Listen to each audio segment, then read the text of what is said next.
you. Thank you so much for joining us. Welcome to 270. How's everyone doing this morning? That is unacceptable. Folks, we are in the presence of some very high-class individuals here. If the coffee is not kicked in yet this morning, we better hit that button right now to get the energy up. Let's try that one more time. Good morning, everyone. Welcome into 270. How's everyone doing this morning? Fantastic. I'm your cruise director, Brian. Welcome to our Captain's Corner. Folks, if you've ever wondered what it's like to eat, sleep, breathe, live, work on a cruise ship, this is your opportunity to get a little insight into our life here on board. This morning, we're going to have an opportunity for you to ask questions. If you have any questions from the marine side or the hotel side, I've asked just the right individuals here this morning to help us out with our Captain's Corner. Would you like to meet them?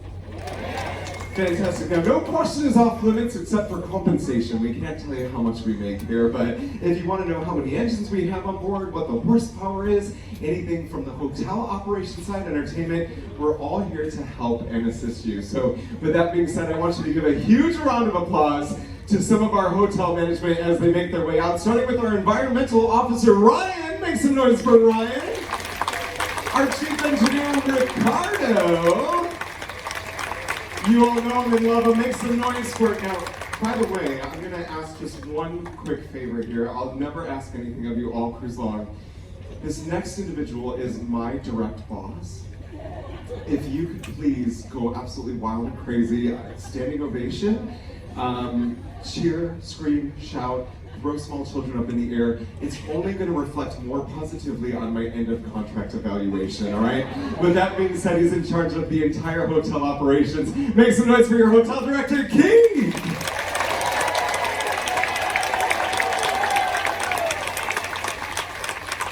And then last but not least, folks, please make some noise for one of the best captains in our fleet. He is incredible, so friendly and personable. Please put your hands together for the master of the vessel, Captain Espen!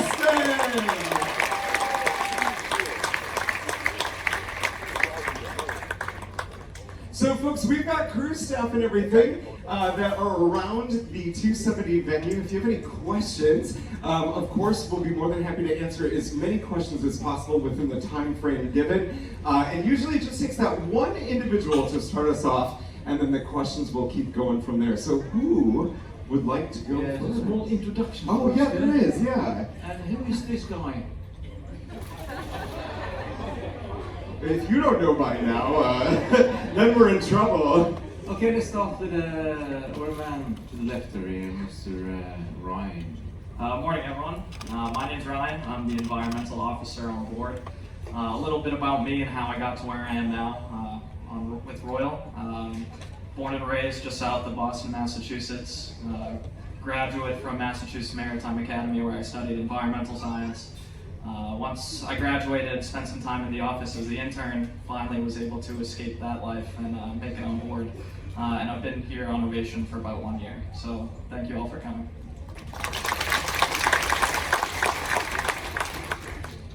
Good morning, everyone. I'm Ricardo, the chief engineer on board. I'm coming from Panama. I graduated as a marine engineer in 2003. Was working mainly in a small cargo ship, where I was getting very seasick. So luckily I get a job in Royal Caribbean in 2006, a bigger ship. So here I am since 2006.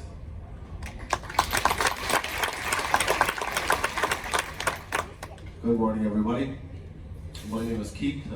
As Brian says, I'm the hotel director on board. I'm going into my 23rd year with Royal Caribbean. I started as a concierge way back in the day.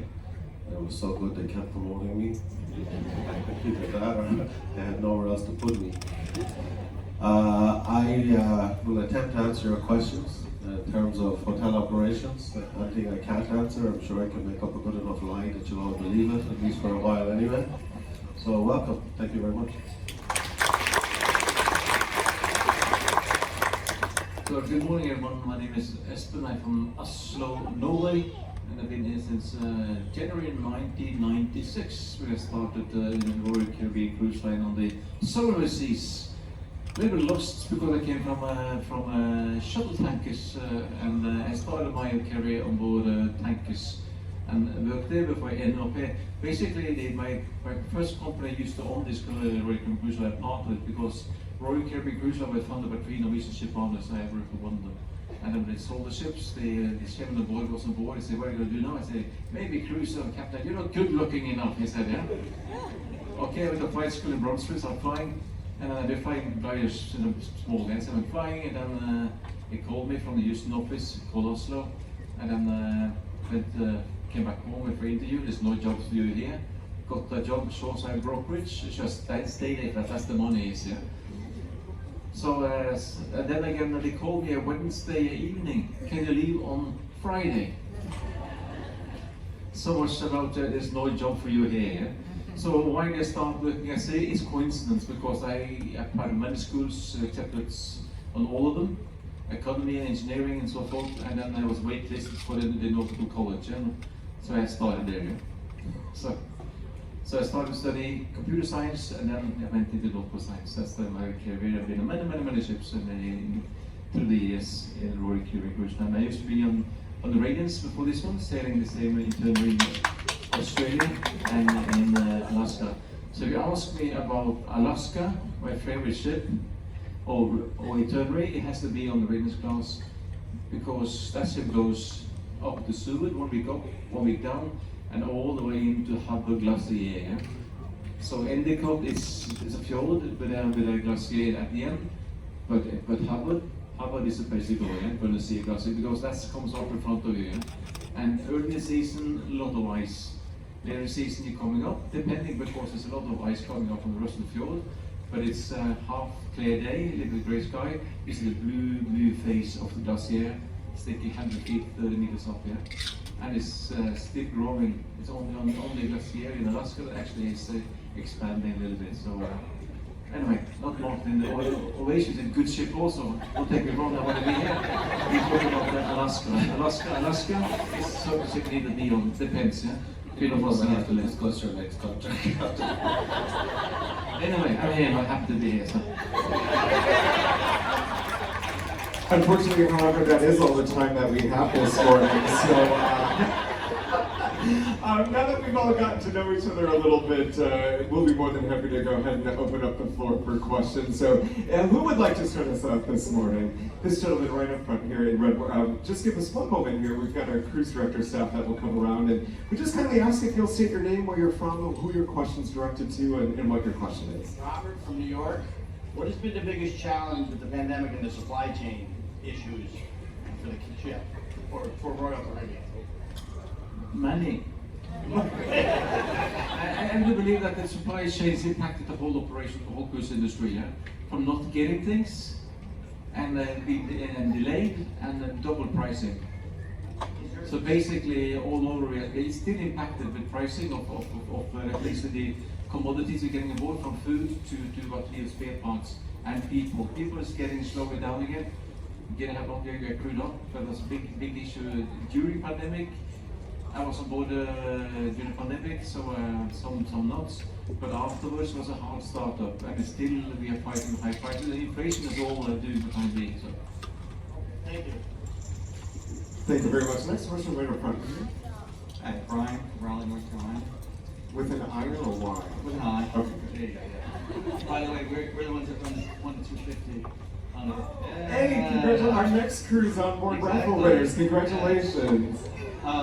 What is your, I guess, take on the new using compressed gas, the liquid, the LPG system on like Icon and Utopia going forward?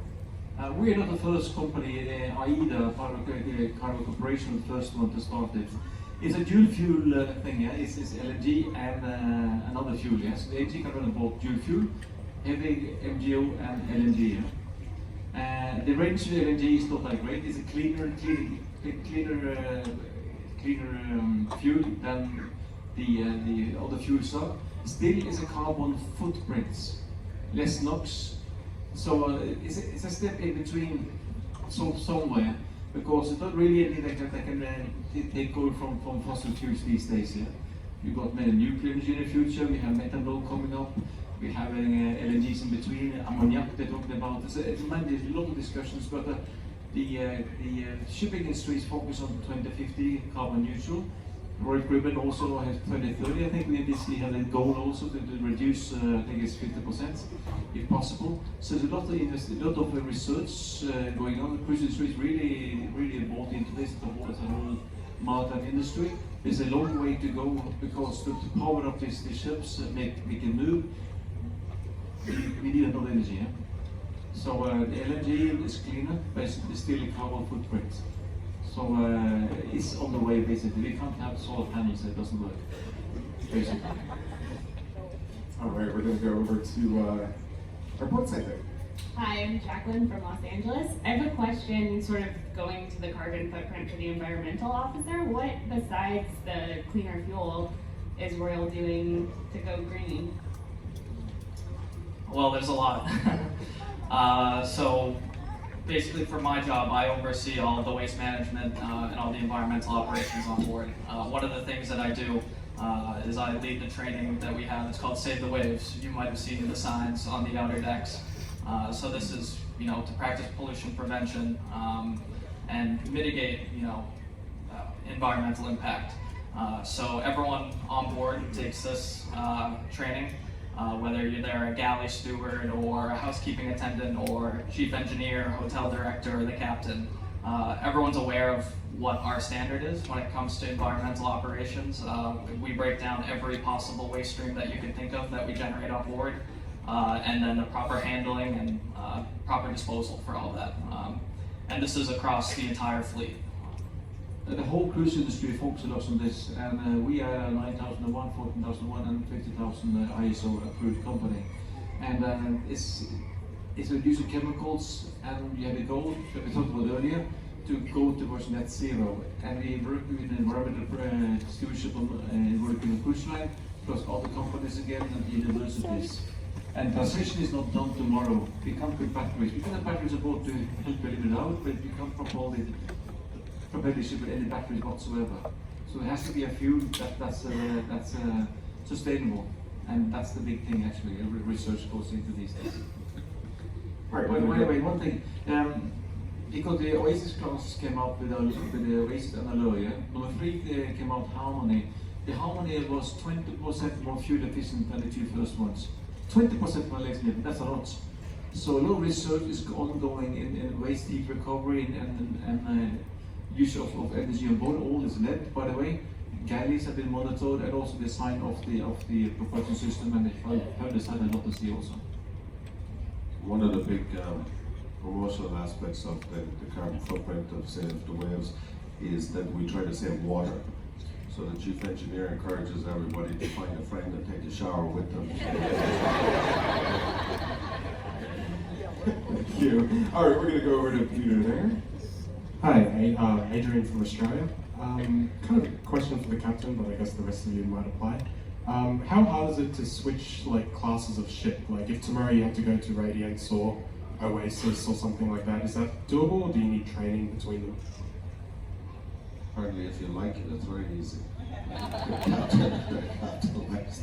We get on-board training on top of the board, and then type of specific training on the systems, on the bridge and so forth. And a different system for different ships, but so that type of training we get, plus we get handovers a couple of weeks on board. And then we do BRM, depending once a year, second year, and bridge resource management. One of the biggest adjustment factors is, the company has a pretty set standard in terms of product offering and what we do on board.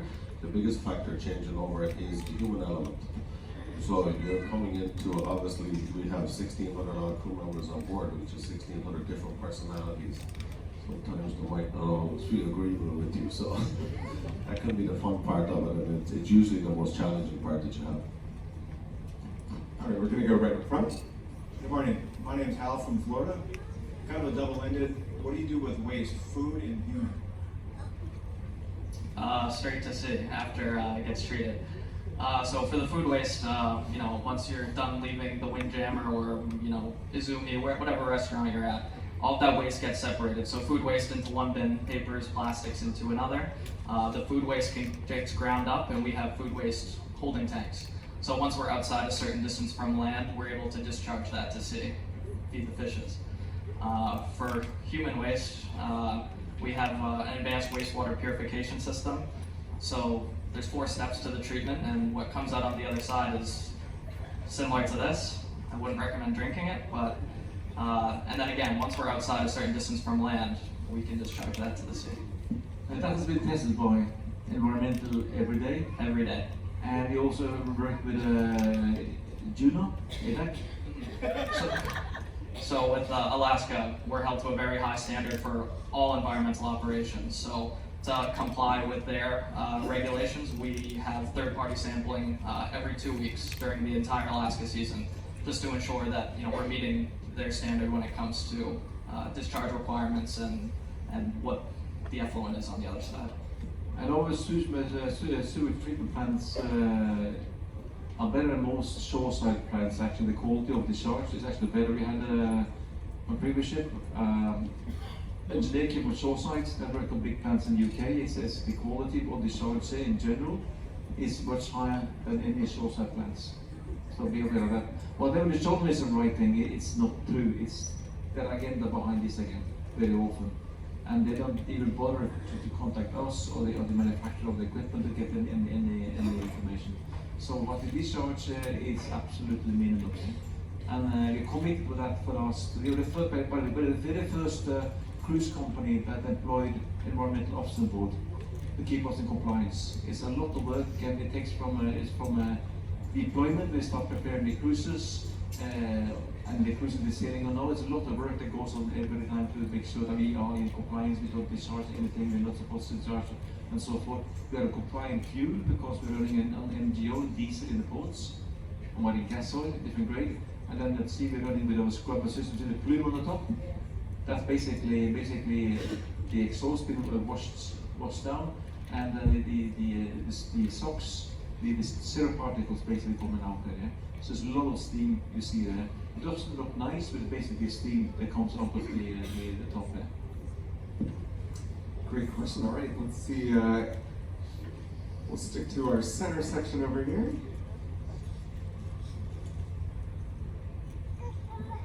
My name is Keith from Washington State, and to follow up on Captain on what you just said, 2 or 3 days ago there was a strong yellow color to the exhaust plume, NOx perhaps.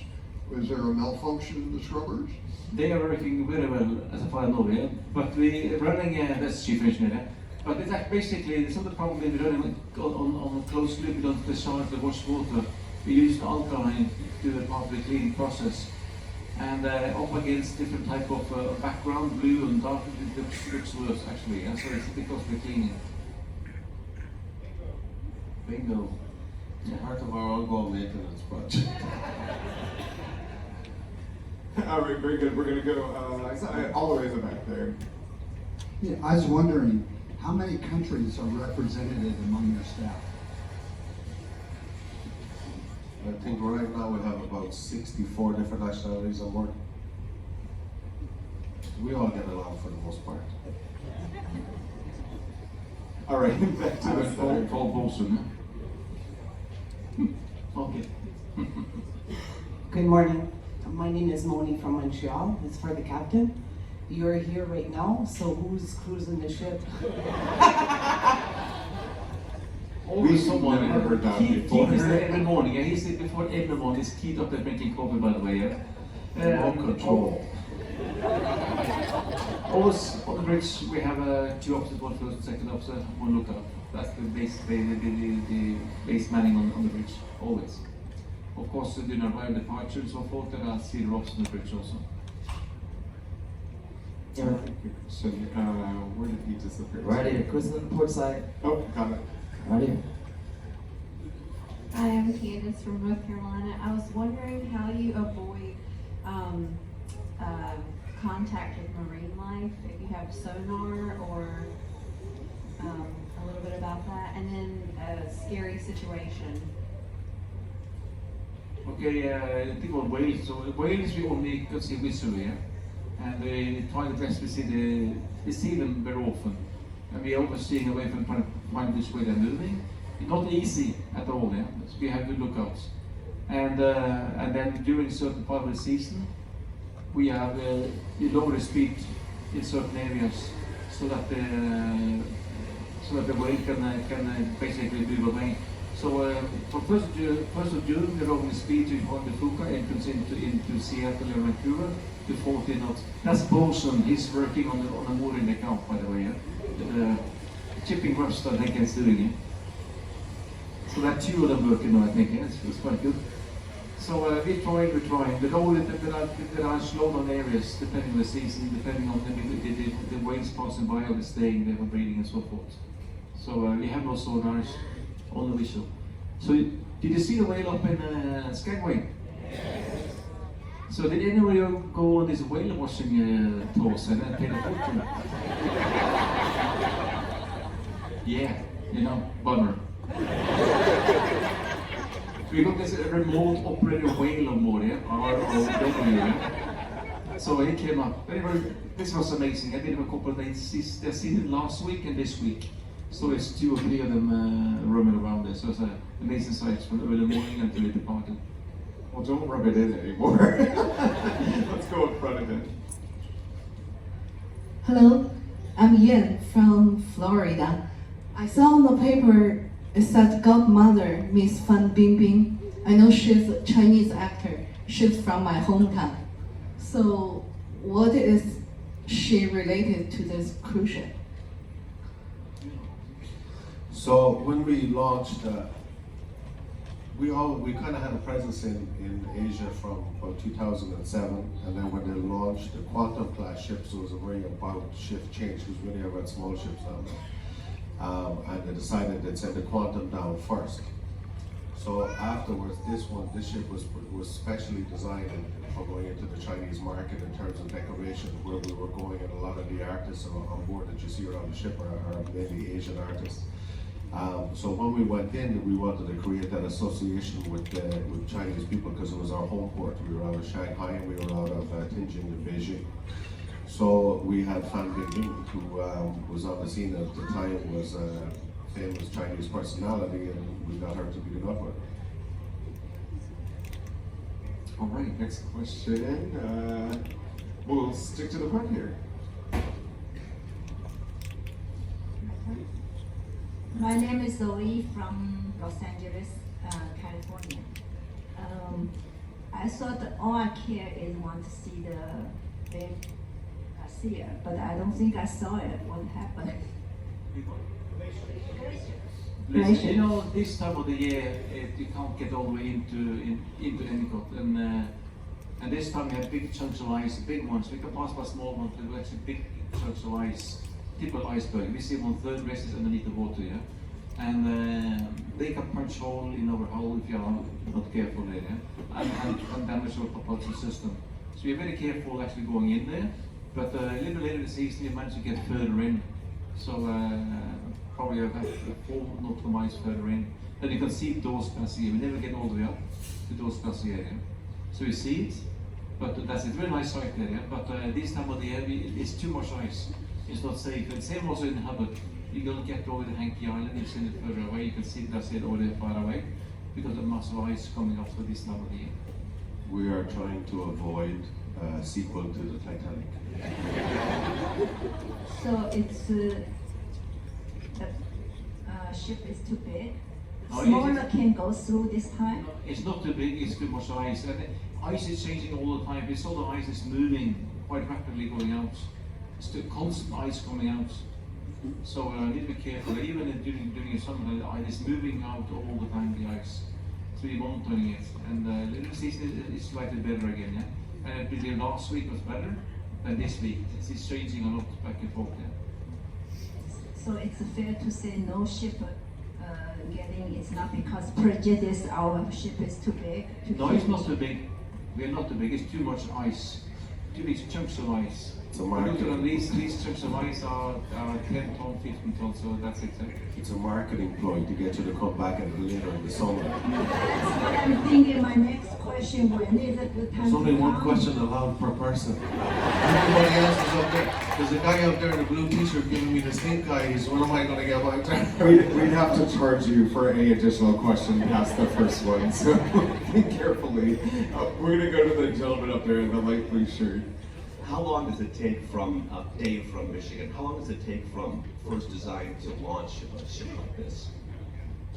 That takes many years. To build a ship like this takes around 20-22 months, depending on the class and so forth. But this starts maybe 6-7 years ahead of planning. They start planning for new class coming up.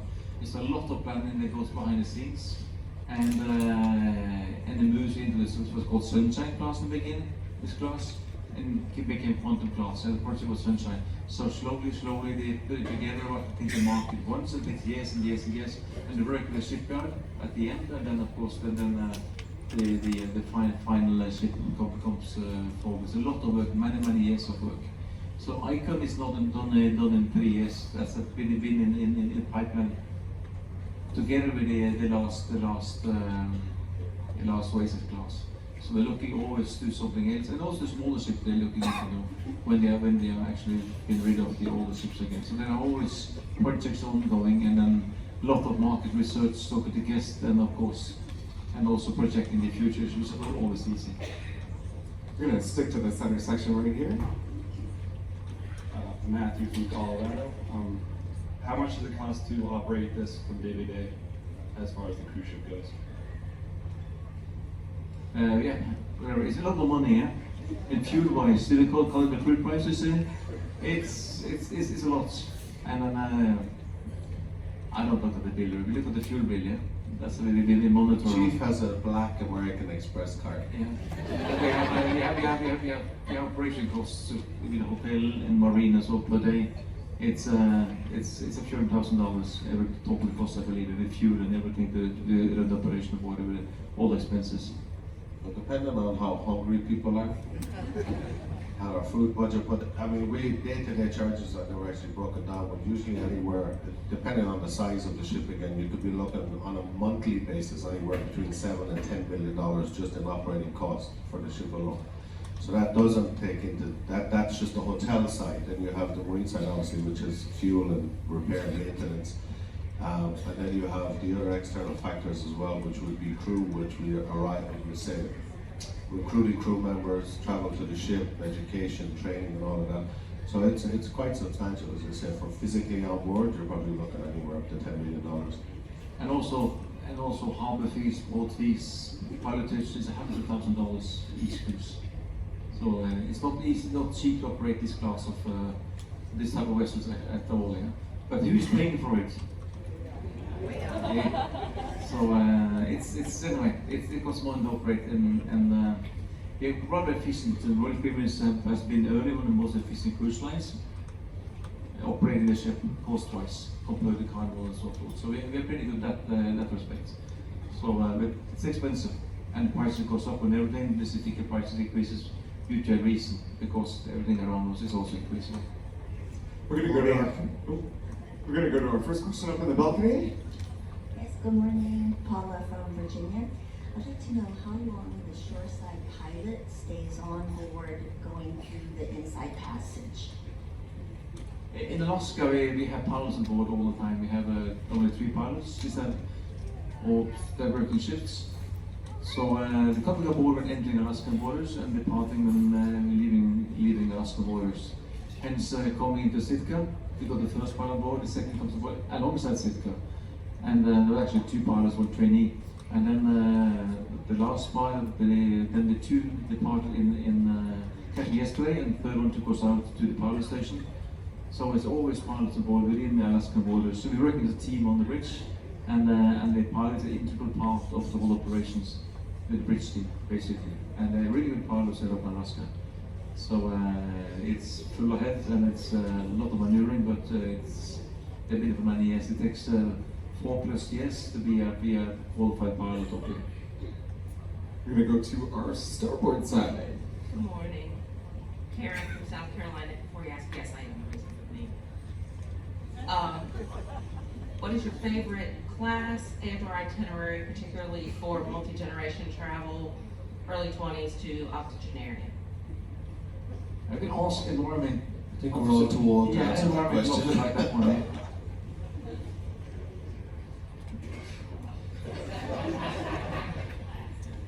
Favorite class? Oh, this one, of course. It doesn't get better than this, right? Should we just go down the line? Ricardo, what's your favorite class? Yeah, this one too. There's a lot. So there's a lot of again when you don't necessarily have a choice in which ship you get sent to, which ship you end up on. After a period of time, you can get to select them. It kind of is true. Whichever ship you're on tends to be the favorite one you're on if you got selected to be there or you're requested to be there. For example, the itineraries around the world. And good colleagues, yeah? Yes, of course, I'm the captain. We're going to Radius together. So it a lot of it could be, we'll say, itinerary driven. I mean, everybody, we're all here to work, but at the end of the day, we're also here to see a little bit of the world and get to hopefully go back afterwards if we spend a short period of time together.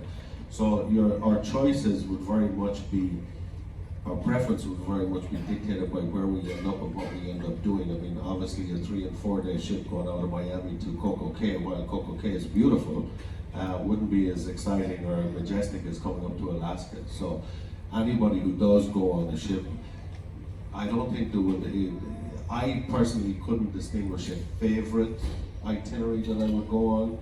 A class of ship, again, you have different, on this ship I have a balcony, on another ship I don't. So this ship for me, I like it. My cabin has a balcony. So it's great. I don't get to see it very often, but I still have it. So that's why, again, a lot of it, and it will change over the years with your taste in terms of what you've done. So the further afield you get to go, and I've been lucky enough to cover most of the world. I spent 10 years in Asia. Taking the ships in there, and that was spectacular. But again, you don't get to see the same visuals as you would see in Alaska or maybe in the Sounds in Australia. So it all changes quite a lot. So multi-generation, I think the biggest ships probably becoming to the Oasis class, amazing to keep everyone entertained because no one likes to be bored these days. Yeah? You can't be bored. So I think the Oasis class, Icon class is probably fantastic for that generation coming on board. But it all depends on the interest and the family, how active they are to go ashore and explore and so forth. So difficult to say actually. My favorite destination, so difficult to say actually. I like Alaska, I like Australia, I like Mediterranean, I like Napoli. Because go ashore there is amazing. Good coffee in the terminal, first of all. And you can go ashore and have a fast lunch. The life around is amazing. So I like the Meds a lot. So all depends actually. Ashore is nice. You know, Sydney is amazing. Coming into Sydney, get up in the middle of the city, and off you go within minutes. So Sydney is probably one of the most beautiful ports you can actually come aboard and they arrive in the port of Sydney. Nothing beats it. The town is amazing. So why not go down there also? It's a good one. So the difficult to say is ships. I like this one very much also. But they haven't been on the Grandeur, sailing it from Panama over to Europe, interporting from Palma de Mallorca, going east and west, going to all the small ports. So big ships has the limits. The size doesn't always count, guys. Yeah? It's all about where the ship is going from my part of it. Yeah? It's called the smaller ports. And some of the ports are capping amount of guests into the ports. That means big ship get limits because they have all the guests already. You can cater for 2 small ships or mid-sized ship. That's it big. So the lot of things happens around regarding amount of guests can get in the port and so forth. Focus is on that. So Greek guys got a smaller ship, yeah. And don't say companies, but there's a lot of nice other companies. They got the small destinations also. You can choose in between. Okay, now here. All right, we'll go to the center section there. My name is Michael. Now that we've exited COVID, what is the lessons that have been learned from COVID so as to prevent if there is another pandemic, disease, something like that, so as to prevent what happened in the past? A very broad question, what happened in the past. But on board here we have a lot of protocols. The cruisery came together, the working group with the scientists, to work on protocols aboard the ships. And a lot of things are important towards us, but all protocols compared to any hotel around the world was superior. from what we did from filters in the cabins, protocols on board, and on board here we had a lot of people stuff together anyway, yeah? So transmission could happen. But we should one thing, masks are helping, by the way, yeah? And we did experience on board with masks, without masks, different ships. You know what? That mask is helping you. So many lessons learned throughout it and so forth. And of course we had vaccine and no vaccine. So probably this is, you have books of protocols to follow basically, yeah? And it's preventing a lot of the spread if you're getting on board again. It depends on the virus and so forth. We have protocols in place as a whole cruise industry. We have more or less the same protocols. We've got time for exactly 2 more questions here. We're going to go, I see you up there. We're going to go to the balcony upstairs. Hi, I'm Angie from Alberta. I just want to know what decks you guys all live on. Do you live together? Are you scattered? That's a very personal question. Take my shampoo, yeah? You use all my shampoo. You won't answer that? We're spread across, all crew are spread across different decks. I mean, some we have down on deck 0, some we have up on deck 12, with balconies. So we're all over the ship again. It depends on, we have our own crew spaces, luckily enough. I mean, we have guests and we also have a very similar replica in terms of, we'll say, availability for crew. Obviously our rooms wouldn't be as nice as yours. But we do have crew bars, we have a crew gym, we have crew disco, we have relaxation areas.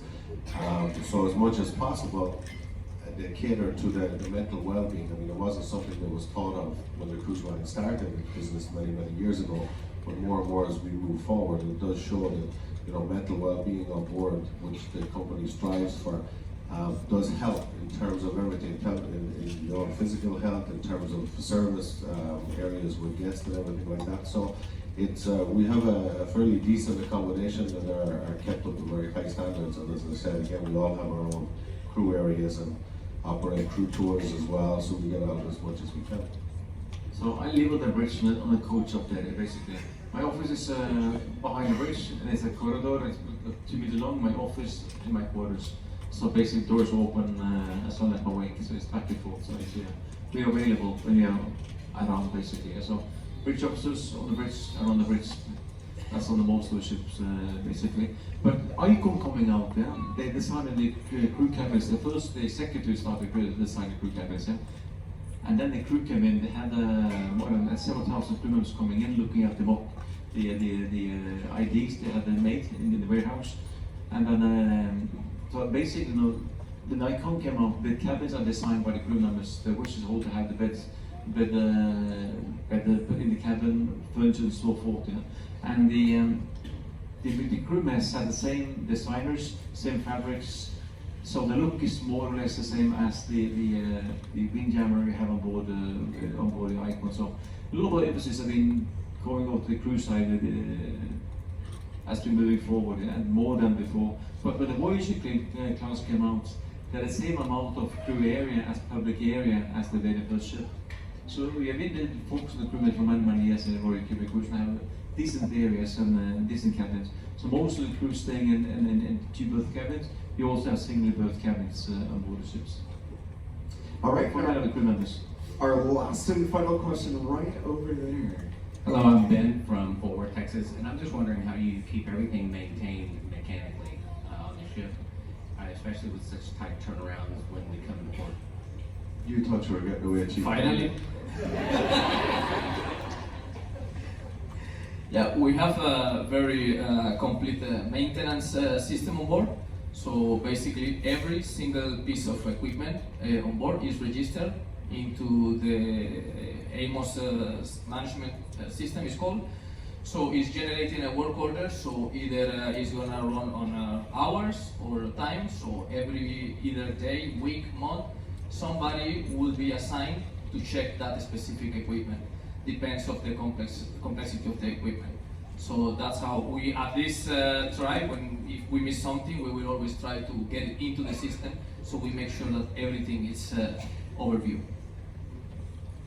All right, and there we have it. So folks, I want to take this opportunity to thank you so much. Please do me one last huge round of applause for our incredible senior members here on board, Environmental Officer Ryan, Chief Engineer Pete Gallo, Hotel Director Pete, and Master Vessel Captain Espen. Folks, thanks again for joining us. Don't forget, coming up in approximately 15 minutes time, we do have our Military Appreciation Gathering. That's going to take place in the Royal Theatre next 4 and 5 forward of the ship. Whether or not you're a veteran and active duty service personnel member, law enforcement, doctor, nurse, teacher, please make sure that you definitely join us. There's a special recognition for all of you. And I'll see you there. Whatever you choose to do, have a great day. I'm your Cruise Director Brian. We'll see you around the beautiful Ovation.